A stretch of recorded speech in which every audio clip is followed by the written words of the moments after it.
voudrais qu'on torde le cou à une notion. J'ai mis des guillemets, si j'avais pu mettre 4 guillemets, j'aurais mis 4 guillemets. Qu'on torde le cou à une notion qui s'appelle la résistance au changement.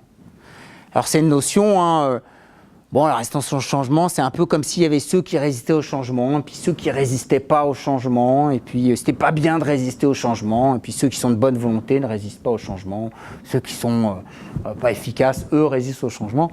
Moi, je voudrais tordre un peu le cou à ces idées reçues-là, parce qu'au fond, la résistance au changement, c'est très simple.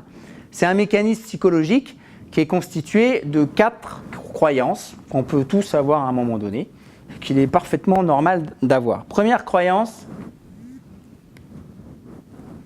il ne va rien se passer de négatif si on ne change pas. On garde notre méthode, on garde notre manière de faire, mais en fait, il n'y a pas de problème, donc il ne va rien se passer de négatif. Donc pourquoi s'embêter à changer, puisqu'il ne va rien nous arriver de négatif si on ne change pas. Vous me suivez ? Donc là, ce que nous dit cette personne-là, c'est que le changement n'a pas de sens. Alors, et quand on est avec des gens intelligents, ils aiment bien faire des trucs qui ont du sens. Donc, si le changement n'a pas de sens, c'est sûr que ça va être difficile de s'inscrire dedans. Donc, si on ne comprend pas ce qui va se passer si on ne change rien, qu'est-ce qui va se passer avec nos clients, qu'est-ce qui va se passer avec nos concurrents, qu'est-ce qui va se passer en général, si on ne comprend pas ce qui va se passer, c'est déjà un premier problème. Alors, deuxième sujet, trop d'intérêt à rester en l'état. Là aussi, c'est la question du sens.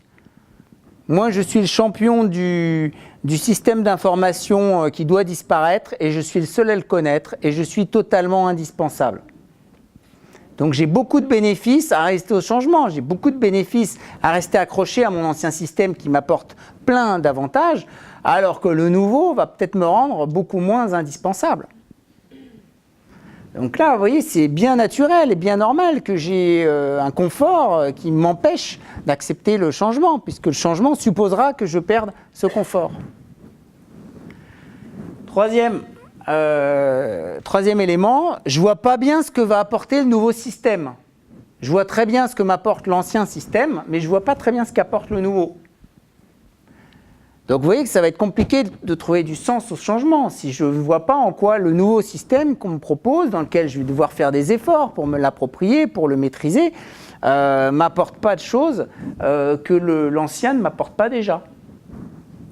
Et puis dernier point, on est dans des cultures, comme je le disais, où les gens aiment le travail bien fait, aiment avec même peut-être des cultures perfectionnistes. Donc parfois l'opposition au changement, elle est liée au fait qu'on a l'impression qu'on ne va pas savoir faire. Donc ce n'est pas qu'on n'est pas convaincu, on peut être convaincu sur le fond, on peut être convaincu de la pertinence, on peut être convaincu de l'intérêt, mais on a l'impression que pour mettre en œuvre ce changement, on ne va pas avoir la formation, on ne va pas avoir le temps, on ne va pas avoir le soutien, on ne va pas avoir le droit à l'erreur, enfin peu importe, mais quelque chose, vous voyez, dans la mise en œuvre qui va faire défaut. Alors la mauvaise nouvelle de la journée, c'est que si on a un de ces éléments-là qui freine, qui s'allume, dans lequel il y a des éléments qui sont présents, on va résister au changement. Pour que ça fonctionne, il faut que les 4 soient allumés en vert, si je peux le dire comme ça. C'est-à-dire que grosso modo, il faut que je sois convaincu qu'il va y avoir un problème. Si on reste en l'état, il va y avoir un problème. Les concurrents vont me dépasser, les clients vont disparaître. Il va y avoir un problème d'une manière ou d'une autre qui me tient à cœur. Ce n'est pas un problème intellectuel, c'est un problème qui me tient à cœur. Deuxième point, il ne faut pas que j'ai trop de confort.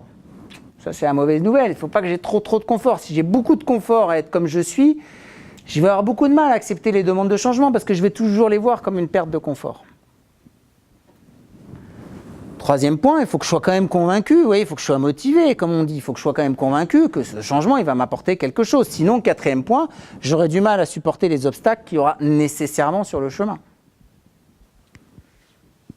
Donc vous voyez, si vous-même vous sentez que par rapport à des changements, par rapport à des choses là, que vous vivez, vous n'êtes pas bien confortable, vous ressentez des émotions comme on l'a dit tout à l'heure. Souvent, l'indicateur, c'est souvent une émotion, vous voyez, de la tristesse, de l'agacement, de la colère, de l'inquiétude, vous voyez, quelque chose d'une nature un peu émotionnelle.